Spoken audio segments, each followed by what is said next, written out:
Hello everyone, myself Sovik Bora. Today we are discussing about the postal delivery rules and procedures. So আজিৰ টপিকটোত মই basically কি আলোচনা কৰিম delivery rules বিলাকৰ সম্পৰ্কে আৰু তাৰ লগতে ইয়াৰ কিছুমান প্ৰচিডিউৰছৰ বিষয়ে।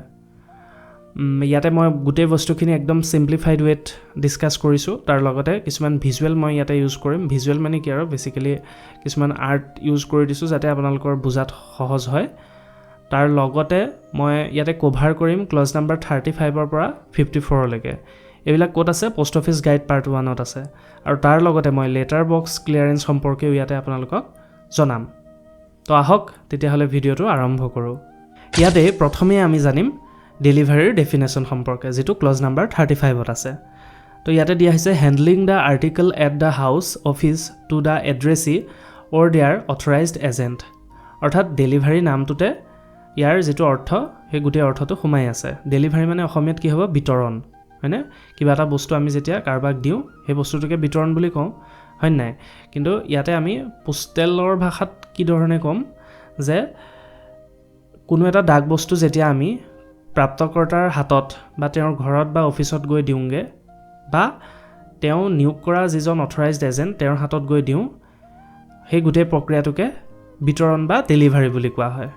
তো ক্লজ নাম্বাৰ 35 টোৱে আমাক তাকেই বুজাইছে। তাৰ পিছতে আহিছো আমি ক্লজ নাম্বাৰ 36 ৰ মাজলে। তাতে দিয়া হৈছে যে ৰেজিষ্টাৰ্ড আৰ্টিকল অৰ্থাৎ পঞ্জীকৃত যিবিলাক চিঠি থাকে বা আৰ্টিকলছ থাকে must have a signed receipt in the prescribed form before delivery. তো আমি এখন পঞ্জীকৃত চিঠি সদায় কি কৰিব লাগিব ডেলিভাৰ কৰাৰ আগতে যিখন ৰিসিপ্ট থাকে সেই ৰিসিপ্টখনত সাইনটো লোৱাটো বাঞ্ছনীয়। এটাকে ক্লজ নাম্বাৰ 36 ত কোৱা হৈছে। তো ইতিমধ্যে আপোনালোকে ক্লজ নাম্বাৰ 35 আৰু 36 টো বুজি পালে। এতিয়া আহিছো আমি ক্লজ নাম্বাৰ 37 ৰ মাজলে য'ত কোৱা হৈছে ৰিফিউজেল সম্পৰ্কে। অৰ্থাৎ আমি কিবা এটা বস্তু যেতিয়া কাৰবাক দিবলৈ যাওঁ কোনোবাই হয়তো ৰিফিউজ কৰি দিব পাৰে, অৰ্থাৎ ঘূৰাই পঠিয়াব পাৰে বা তেওঁ নলব পাৰে। তো তেতিয়া কেনেকুৱা কি ধৰণৰ কন্ডিশন থাকে সেই গোটেই বস্তুখিনিৰ বিষয়ে আমি ইয়াতে জানিম। ইফ দা এড্ৰেসি ৰিফিউজেছ ডেলিভাৰী, যদিহে এড্ৰেছিয়ে ডেলিভাৰীটো ৰিফিউজ কৰে অৰ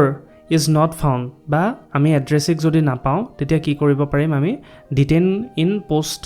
অফিস ফৰ ম্যাক্সিমাম 7 ডেজ। তেতিয়া আমি সেই বস্তুটো পোষ্ট অফিসতে জব্দ কৰি ৰাখি থব পাৰিম ম্যাক্সিমাম 7 ডেজৰ কাৰণে। আফটাৰ 7 ডেজ ৰিটাৰ্ণ টু সেন্ডাৰ, আৰু 7 দিনৰ পিছত আমি কি কৰিম সেই বস্তুটোক ৰিটাৰ্ণ টু সেন্ডাৰ কৰি পঠিয়াই দিম। আৰু এইখিনিতে এটা মন কৰিব লাগিব কি যে postman must record the remark refused on the article. আৰু যিজন পোষ্টমেন থাকিব সেই লেটাৰখনৰ স্পেচিফিক যিজন পোষ্টমেন থাকিব তো তেওঁ লেটাৰখনৰ ওপৰত ৰিফিউজ বুলি এটা ৰিমাৰ্ক দিব লাগিব আৰু তাৰ পিছতহে আমি কি কৰিব পাৰিম ৰিটাৰ্ণ টু সেন্ডাৰ কৰিব পাৰিম। এইখিনিতে এক্সাম টিপছ এটা দিছিলোঁ যে 7 days is the magic number for detention. এইটো কিহৰ কাৰণে দিলোঁ কাৰণ আমি যেতিয়া বস্তু এটা ঘূৰাই দিম তেতিয়া 7 ডেজৰ পিছতে ঘূৰাই দিম, অৰ্থাৎ ম্যাক্সিমাম আমি 7 ডেজলৈকে বস্তুটো ৰাখিম আৰু তাৰ পিছতে আমি পোষ্টমেনৰ হতুৱাই কি কৰিম ৰিফিউজড বুলি ৰিমাৰ্কটো দি পেলাই বস্তুটো ৰিটাৰ্ণ টু সেন্ডাৰ কৰি পঠিয়াই দিম। তো এইটো স্লাইডত এইখিনিয়ে আছিলে, আপোনালোকে বুজি পালে বুলি আশা থাকিল।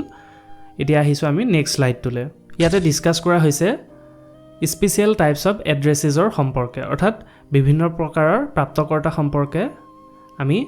এই স্লাইডটোত জানিবলৈ পাম। প্ৰথমে ক্লজ নাম্বাৰ 38 টো কি কোৱা হৈছে চাওঁ আহক। For bulk registered articles entered in a special list in duplicate, addressee signs the upper copy returns the lower copy, exception no due charge item allowed, no individual list prepared. তো ইয়াতে কি ক'লে যে ফৰ বাল্ক ৰেজিষ্টাৰ্ড আৰ্টিকল, এতিয়া বহুতো registered আৰ্টিকলৰ কাৰণে পঞ্জীকৃত articles বা চিঠিৰ কাৰণে কি কৰিব লাগিব এণ্টাৰ্ড ইন স্পেচিয়েল লিষ্ট। আমি এখন স্পেচিয়েল লিষ্ট তৈয়াৰ কৰিব লাগিব যাৰ কপি দুটা থাকিব, মানে কি হ'ব এখন স্পেচিয়েল লিষ্ট হ'ব আনটো এটা ডুপ্লিকেট কপি এটা আমি ৰাখি দিম। এড্ৰেছে সাইন্স দা আপাৰ কপি, এড্ৰেছে সদায় আপাৰ কপিটোত সাইন কৰিব আৰু যিটো লোৱাৰ কপি থাকিব হেতুক আমাক ঘূৰাই দিব। এক্সেপশ্যন, ইয়াতে এটা ব্যতিক্ৰম থাকে, নো ডিউ চাৰ্জ আইটেমছ এলাউড, কোনো ধৰণৰ ডিউ চাৰ্জৰ আইটেম তাত এলাউ কৰা নহ'ব, নো ইণ্ডিভিজুৱেল লিষ্ট প্ৰিপেয়াৰ্ড, আৰু কোনো ধৰণৰ ব্যক্তিগত লিষ্টটো তাত প্ৰিপেয়াৰ কৰা নহ'ব। এইখিনিতে এক্সাম টিপছ এটা দিছে ক্লজ নাম্বাৰ 38 ৰ কাৰণে কি বুলি যে bulk list only for registered, এই বাল্ক লিষ্টবিলাক সদায় ৰেজিষ্টাৰ্ড হ'ব লাগিব, নো ইণ্ডিভিজুৱেল লিষ্ট, কোনো ধৰণৰ ব্যক্তিগত লিষ্ট হ'ব নোৱাৰিব। হ'ব তাৰপিছতে আমি ক্লজ নাম্বাৰ 39 মাজলৈ আহিছোঁ য'তে প্ৰধানিচিন ওমেনৰ বিষয়ে কোৱা হৈছে এই কিছুমান মুছলিম সম্প্ৰদায়ৰ মাইকী মানুহে কি কৰে বৰ্তমানেও মুখখন ঢাকি ৰাখে তো সেই মুখখন ঢাকি ৰখা যিবিলাক ওমেন আছে বা মহিলা আছে তেওঁলোককে প্ৰধানিচিন ওমেন বুলি কোৱা হয় আৰু তেওঁলোকক আমি এখন চিঠি ডেলিভাৰ কৰোঁতে কি কি প্ৰিকুৱেশ্যন ল'ব লাগে বা আমি কি কি সাৱধানতা ল'ব লাগে সেই সম্পৰ্কে ক্লজ নাম্বাৰ 39ত আমাক ডেছক্ৰাইব কৰিছে তো ইয়াতে দিয়া হৈছে signature mark must be attested by a respectable witness সিগনেচাৰটো আমি কাৰ ল'ব লাগিব ৰেছপেক্টেবল যিজন উইটনেছ থাকিব তেওঁৰ ল'ব লাগিব আৰু যিজনক পোষ্টমেনজনে চিনি পোৱা হ'ব লাগিব witness must be known to the postman or identified before delivery তো ডেলিভাৰ কৰাৰ আগতে তেওঁক চিনা পৰিচয়টো হৈ ল'ব লাগিব উইটনেছ চাইন্স দ্য ৰিচিপ্ট আৰু উইটনেছজনেহে কি কৰিব সেই ৰিচিপ্টখনৰ অৰ্থাৎ পোষ্টমেনজনে যিখন ৰিচিপ্ট লৈ যাব তাত চাইন কৰিব এই প্ৰধানিচিন ওমেনগৰাকীয়ে চাইন কেতিয়াও নকৰে আৰু আমি বস্তুখন দিওঁতেও সেই উইটনেছজনকহে দিব লাগিব তো ইয়াতে আৰু এটা বস্তু দিয়া হৈছে ক্লজ নাম্বাৰ 39ত কি কৈছে যে witness is essential for delivery এনেকুৱাৰ ক্ষেত্ৰত অৰ্থাৎ প্ৰধানিচিন ওমেনৰ ক্ষেত্ৰত ডেলিভাৰীৰ কৰাৰ কাৰণে উইটনেছজন থকাটো নিতান্তই প্ৰয়োজনীয় অৰ্থাৎ এছেঞ্চিয়েল হয় ফৰ ডেলিভাৰী কৰাৰ ক্ষেত্ৰত উইটনেছ থাকিবই লাগিব সেই বস্তুটোকে কৈছে তাৰপিছতে আমি ডিফেন্সৰ বিষয়ে আলোচনা কৰিম তো ডিফেন্সৰ লোকসকলক যেতিয়া আমি বস্তু এটা দিম সেইটো কেনেকুৱা ধৰণে দিম তো ইয়াৰ বাবে কিছুমান নিয়ম থাকে আমি পোনপটীয়াকৈ গৈ পেলাই ডিফেন্স ইউনিট এটাত সোমাই পেলাই আমি কেতিয়াও এখন চিঠি দিব নোৱাৰোঁ তো তাৰ কাৰণে সেই ডিফেন্স ইউনিটটোত থকা কমাণ্ডেণ্টে নিয়োগ কৰা এজন বিশেষ ব্যক্তিৰ হাততহে আমি চিঠিখিনি দিব পাৰিম আৰু সেই ব্যক্তিজনে গৈ পেলাই সেই ডিফেন্স ইউনিটটোত থকা মানুহখিনিক গৈ সেই চিঠিবিলাক দিবগৈ পাৰিব তো এইটোৱে হয় ক্লজ নাম্বাৰ 54 এতিয়া আমি ডিছকাছ কৰিম ক্লজ নাম্বাৰ 41ৰ বিষয়ে য'ত পাৰ্চেলৰ ডেলিভাৰী সম্পৰ্কে থকা কিছুমান নিয়মৰ বিষয়ে কোৱা হৈছে তো পাৰ্চেল ডেলিভাৰী কৰাৰ ক্ষেত্ৰত যদি পাৰ্চেলটোৰ ওজন 10 কেজি বা 10 কেজিতকৈ কম হয় তেতিয়াহ'লে পোষ্টমেনে গৈ পেলাই এড্ৰেছিজনক সেই পাৰ্চেলটো ডেলিভাৰ কৰিব আৰু এই প্ৰক্ৰিয়াটো কেৱল তেওঁ এবাৰেহে সম্পন্ন কৰিব ইফ আনডেলিভাৰ্ড যদিহে পাৰ্চেলটো ডেলিভাৰ্ড নহয় তেতিয়াহ'লে পোষ্টমেনে সেই পাৰ্চেলটোক পোষ্ট অফিচলৈ পুনৰ ঘূৰাই লৈ আহিব আৰু এখন এড্ৰেছিক ন'টিচ দিব যে এই পাৰ্চেলটো আহি পাইছেহি আপুনি নিয়ক আৰু ফলস্বৰূপে কি কৰিব সেই এড্ৰেছিয়ে পাৰ্চেলটো নিজে পিক আপ কৰিব নতুবা তেওঁৰ অথৰাইজ যিজন এজেণ্ট থাকিব সেই এজেণ্টে আহি পেলাই পোষ্ট অফিচৰ পৰা বস্তুটো নিবহি লাগিব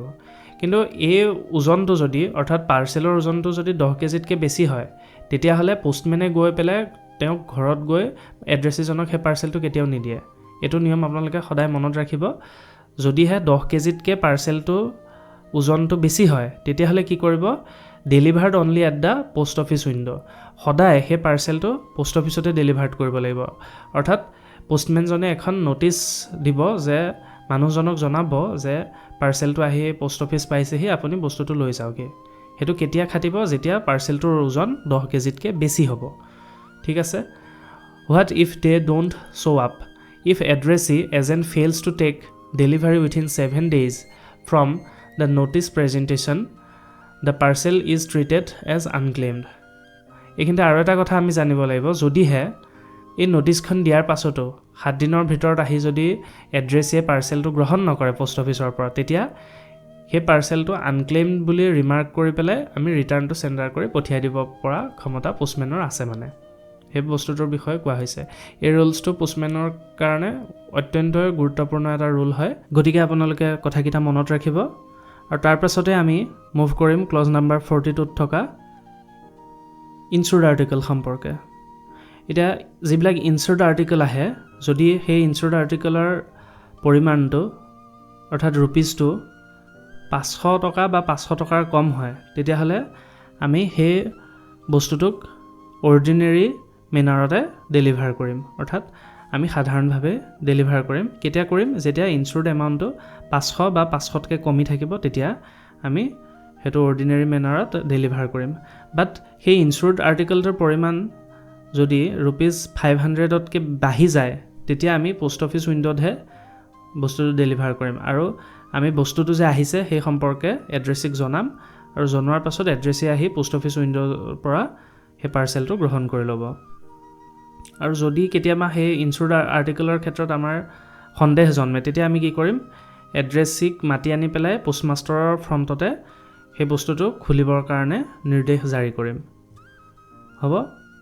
আৰু এটা এইখিনিতে ৰুল দিয়া হৈছে যে if an insured article is not accepted on the first delivery it will not be sent out second delivery eta insured article ebarate jodi delivery nohoy jetia second timer karone ketio ako punor delivery karone pothiwa nohoy returned as refused aru bostutuk ami jetia return korim tetia refused remark di pelai return koribo lagibo hekhini bishoy yate kwa hoise etia ami clause number 43 delivery of VP article সম্পৰ্কে জানিম অৰ্থাৎ এটা VP আৰ্টিকেলৰ ডেলিভাৰীৰ ক্ষেত্ৰত থকা কিছুমান criteria সম্পৰ্কে ইয়াতে আমি গম পাম যদিহে ভিপি এমাউণ্টটো 100 টকাতকৈ বেছি হয় তেতিয়াহ'লে পোষ্টমেনে গৈ পেলাই বস্তুটো ডেলিভাৰ নকৰে তেতিয়া ইণ্টিমেশ্যন এখন পঠিওৱা হ'ব এড্ৰেছিক আৰু এড্ৰেছি আহি পেলাই পোষ্ট অফিচ উইণ্ডৰ পৰা সেই ভিপি আৰ্টিকেলটো ল'বহি আৰু যদিহে ভিপি এমাউণ্টটো কি হয় 100 টকাতকৈ কম হয় বা 100 টকাৰ সমান হয় তেতিয়াহ'লে পোষ্টমেনে গৈ পেলাই ঘৰত মানে এড্ৰেছিক বস্তুটো দি থৈ আহিব আৰু ভিলেজ পোষ্টমেনৰ ক্ষেত্ৰত সেইটো লিমিট হৈছে 25 টকা আৰু এইটো 20 টকাতকৈ বেছি বা 20 টকাৰ সমান এমাউণ্ট হ'লে কেছ বা চেকত এই বস্তুটো পে'মেণ্ট কৰিব পাৰিব তাৰপিছতে 2 নম্বৰতে কি দিয়া আছে ক্লজ নাম্বাৰ 44ত কাষ্টম ডিউটি সম্পৰ্কে দিয়া হৈছে যদিহে কাষ্টম ডিউটি এমাউণ্টটো 50 টকাতকৈ বেছি হয় তেতিয়াহ'লে ordinarily delivered at post office window তেতিয়া কি কৰা হ'ব পোষ্ট অফিচ উইণ্ডত ডেলিভাৰ্ড কৰা হ'ব exception presidency and first class HO limit is 100 আৰু এই লিমিটটো বেলেগৰ ক্ষেত্ৰত 50 টকা কিন্তু ফাৰ্ষ্ট ক্লাছ হেড অফিচ বা প্ৰেচিডেন্সিৰ ক্ষেত্ৰত কি হ'ব লিমিটটো 100 আৰু পে'মেণ্ট মোডটো একে কেছ নহ'লে চেক এতিয়া আহিছোঁ ক্লজ নাম্বাৰ 46ৰ মাজলৈ তো ক্লজ নাম্বাৰ 46ত স্পেচিয়েল এম্পাৱাৰমেণ্টৰ কথা কোৱা হৈছে অৰ্থাৎ কিছুমান নন ডেলিভাৰী পোষ্ট অফিচৰ ক্ষেত্ৰত এছপিৰ ফুল পাৱাৰ থাকে যে সেই পোষ্ট অফিচবিলাকেও ইনচুৰ্ড বা ভিপি আৰ্টিকুলাৰ ডেলিভাৰ কৰক হ'ল সেইটো বস্তুৰ বিষয়ে ইয়াতে কোৱা হৈছে এতিয়া আমি ডিছকাছ কৰিম ক্লজ নাম্বাৰ 47ত থকা মানি অৰ্ডাৰৰ পে'মেণ্ট সম্পৰ্কে অৰ্থাৎ মানি অৰ্ডাৰৰ ভুগতান সম্পৰ্কে আমি এই ক্লজ নাম্বাৰ 47টোত জানিবলৈ পাম আমি প্ৰথমেই কি কৰিম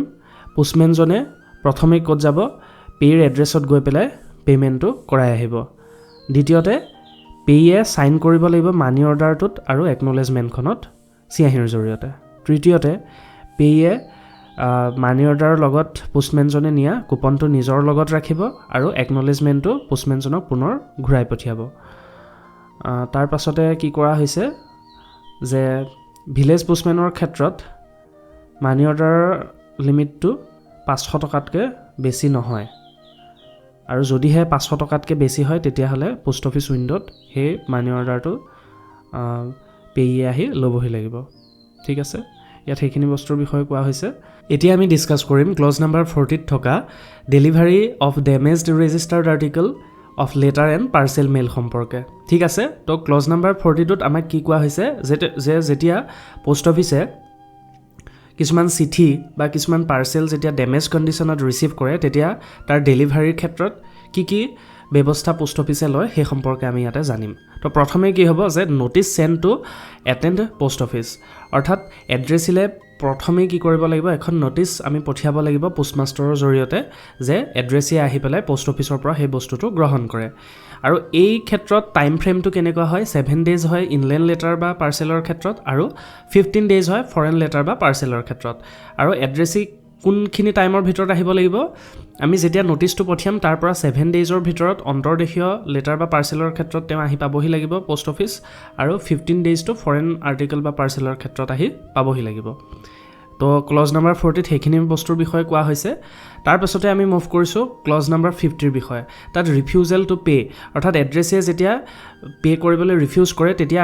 কি কি কণ্ডিশ্যন হয় বা কি কি ব্যৱস্থা ল'ব লাগিব সেই সম্পৰ্কে আছে যেতিয়া addressee not bound to pay if they refuse delivery postman writes refuse তো পোষ্টমেনে তেতিয়া কি কৰিব সেই আৰ্টিকেল বা সেই পাৰ্চেলটোত ৰিফিউজ বুলি ৰিমাৰ্কটো দি পেলাই সেই বস্তুটো ৰিটাৰ্ণটো চেণ্ডাৰ কৰি পঠিয়াই দিব যেতিয়া পে'য়ে ৰিফিউজ কৰিব পে'মেণ্ট কৰাৰ ক্ষেত্ৰত তো তেতিয়া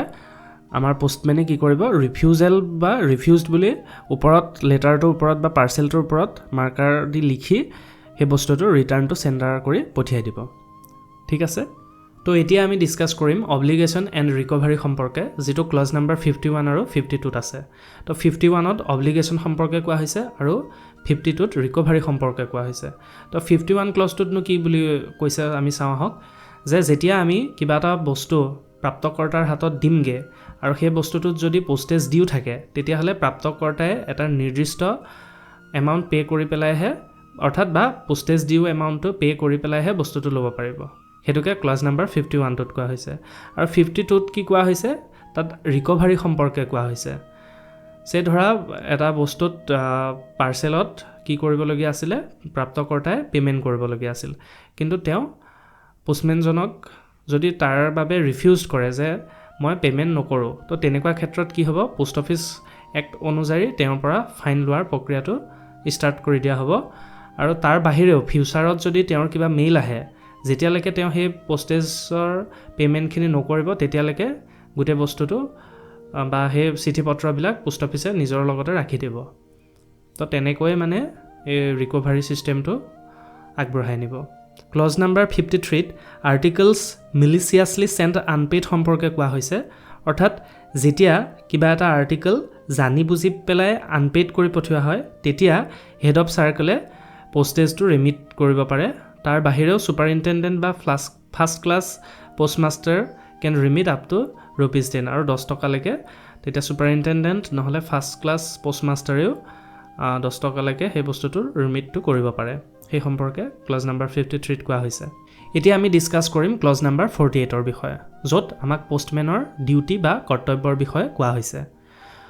তো পোষ্টমেনৰ ডিউটি বিলাকনো কি হয় বা কৰ্তব্যবিলাক কি হয় এখন চিঠি দিয়াৰ ক্ষেত্ৰত চাওঁ আহক প্ৰথমে পোষ্টমেনজনে প্ৰপাৰ সিগনেচাৰ বা থাম ইমপ্ৰেছনটো ল'ব লাগিব তাৰ লগতে বৰ্তমান সময়ত ফোন নাম্বাৰটো ল'ব লাগে যাতে কোনো ধৰণৰ বেমাজালিৰ সৃষ্টি নহয় তাৰ পিছতে যেটো বিট তেওঁক নিৰ্দিষ্ট কৰি দিয়া হয় সেই বিটটোৰ পৰা ডেভিয়েট হোৱাৰ কোনো প্ৰয়োজন নাথাকে ঠিক আছে don't deliver any article without receiving due money postage custom duty etcetera আৰু কাস্টম ডিউটি বা পোষ্টেজৰ যেটো পেমেন্ট থাকিব হেতু নোলোৱাকৈ কেতিয়াও এখন চিঠি ডেলিভাৰ কৰিব পোষ্টমেনজনে নালাগে আৰু পোষ্টমেনজনৰ ক্ষেত্ৰত not bound to give change দিয়াৰ কোনো প্ৰয়োজন নাথাকে ধৰা এটা বস্তুৰ দামটো হৈছিল তোমাৰ 50 rupees ঠিক আছে তো মানুহজনে দিলে 55 rupees তেতিয়া সেই 5 টকাটোৰ কাৰণে পোষ্টমেনজনক তেওঁ কোনো ধৰণে মানে হ্যাৰাসমেন্ট দিব নোৱাৰে ঠিক আছে তাৰ পিছতে ক্লজ নাম্বাৰ 49 ত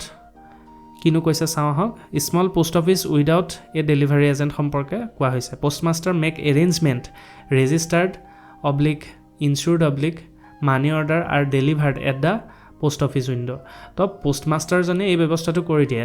য'ত ডেলিভাৰী এজেন্ট নাথাকে তাত কি কৰিব ৰেজিষ্টাৰ্ড হক পঞ্জীকৃত কোনোবা চিঠি হক বা ইনস্যুৰ্ড লেটাৰে হক বা মানি অৰ্ডাৰ হক হেতু পোষ্ট অফিচৰ উইন্ডোত গৈ ডেলিভাৰ কৰিব পৰা ব্যৱস্থাটো পোষ্টমাস্টাৰৰ জৰিয়তে কৰি দিয়া হয় তো আজিৰ চেপ্টাৰটোত আমি এসেনশিয়াল পোষ্টেল ডেলিভাৰী ৰুলছ আৰু ষ্টাফ ডিউটিজ সম্পৰ্কে ডিসকাস কৰিলো আপোনালোকে